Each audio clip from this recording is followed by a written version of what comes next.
there's going to be a bit of wind noise.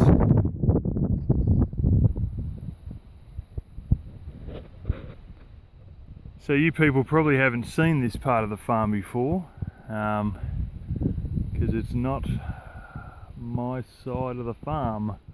This is Dad's farm. Over that hill, you go about another 30 yards and you hit my boundary fence. But this is all my father's place. This is right down in the bottom. He's got a whole big run of almond trees that runs down the hill here. And here's sort of your last two there. Most of these are sour because they're so old apparently. But I know they're sour as hell, and I found out that the hard way. There's a chance the little one here might be a younger one, so he won't be sour.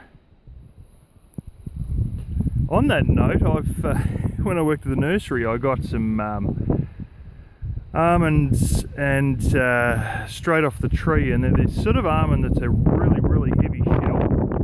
That was 13 years ago. I've planted those, and lo and behold, I've got a whole heap starting to sprout from 13-year-old seeds. So might be bringing a new variety of almond in here. And the birds can't eat them because there's such a heavy shell, they can't break through them, so they're left completely to you for you to eat the whole lot. So long and short of it is, this is the creek thingy that runs from his waterfall down here, and this goes into the river, which you can see the trees down there. It sort of goes into the neighbour's place. This fence here, that's his neighbour. So, and it just sort of creeps along the top here. And it's not much past that ridge and rocks there. However, we cleared a massive amount of this out. These are rolled down, rolled down, rolled down. That's rolled down, rolled down, rolled. You can see bang, bang, bang, bang. Little stumps. That's where it come out to. We had this one individual on its own here, and all these stumps coming right down to here to reveal several peppercorn trees. Peruvian peppercorn, you guys call them Californian peppercorn, you know what I mean, they got the little red friggin' things on them. That there is one tree. It is bloody enormous. The trunk of it is so wide, it's like, a yard and a half thick. It's incredible when you get in there.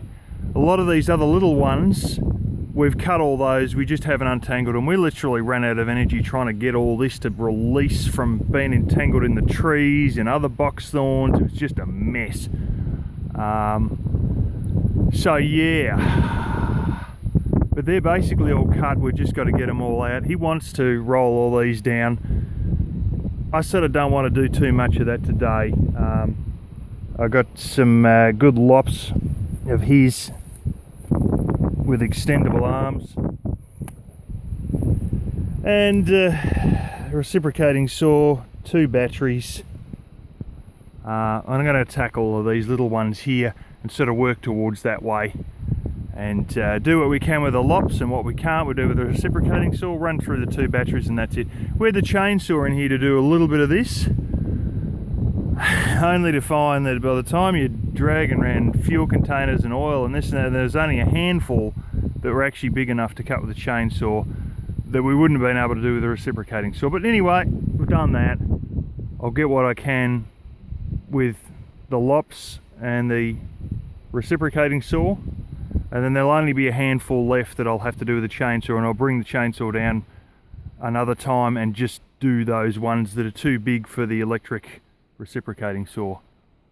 But this is quite an entanglement in here, and it's extremely steep. You wouldn't believe you're just surfing on all this leaf litter and dead boxthorns covered in leaf litter, and lo and behold, there's a bloody great big foxhole in here, like literally a fox burrow in here. And this thing is dug out and thrown away rocks that big with its paws just digging.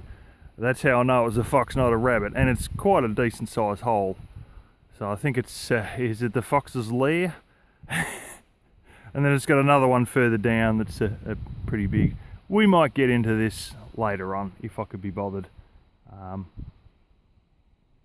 You know, I haven't uploaded anything for fucking 2 months, so, you know. I should upload stuff. I don't know. I just keep recording and don't upload sometimes. Anyway, a lot of these, it's very shit soil. It's barely any, even you can see where there should be grass, there isn't grass. It's very rocks. It's almost like an avalanche. It's a big mixer of friggin' rocks and soil, loose as hell, infertile as hell, won't bloomin' hold any water in it, and so the grass has real trouble. There's a little bit, but it's so sparse and so shit. You know, the sheep walk up through here probably for a bit of shade and just to chew the boxthorns a bit, but really it's a very, you can sort of tell it sort of gets to another layer of rocks there and then jumps up, and it's not much past that the other boundary fence is. Can you believe it? The poor sods here, due to some Nazi local government, right, they got charged with, or they got sent a fine, I should say, for clearing native bush. Right? They were sort of, you know, there was reasons they didn't want, not drugs, but there was reasons they didn't want the local council nosing around in there. So they just paid the fine. But they were clearing boxthorns. They paid someone to come in with a bulldozer to do it, and then got fined, that's a hawk I think, then got fined for clearing native bush due to quote unquote what we have seen on aerial photos. Aerial photos indicate this place was cleared of native bush in the 1830s, and these dickheads in the local government charged it. So that's why they don't give a shit, because why would they bother after that bullshit? So they're not so worried about all the boxthorns. So yeah, anyway.